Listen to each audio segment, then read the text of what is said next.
Hola, Calichito.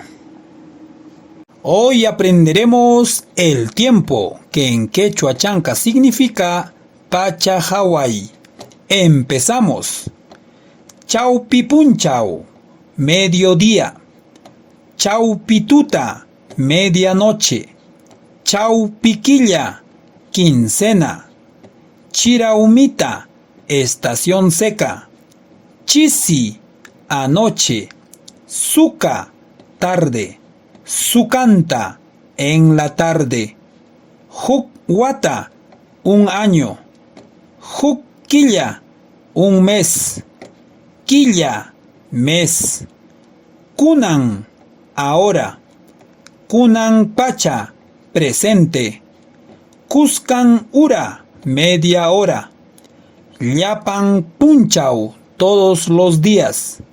Mamayaqtapa punchaunin, fiestas patrias. Mincha, pasado mañana. Ñaja, en antes. Ñaupaj, o jainapacha, pasado.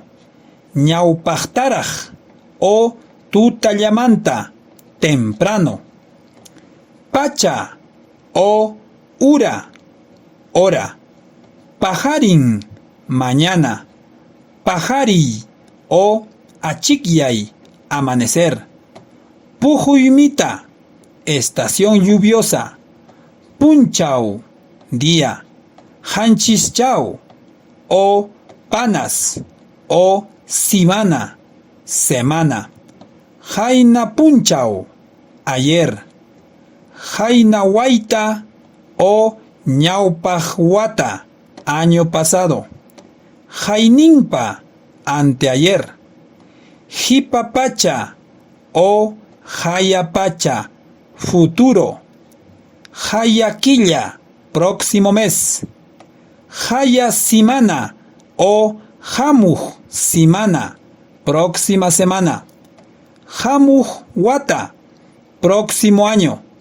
Samana punchau, feriado, o día no laborable. Samaiquilla, vacaciones. Tuta, noche. Tutamanta, en la mañana. Tutayay, o chisillay, anochecer. Tuilla, instante. Tulmi, minuto. Wata, año. Watajuntay, o punchaunin, cumpleaños. Ahora repite cada uno de los tiempos. No te copio, solo practico. Chao.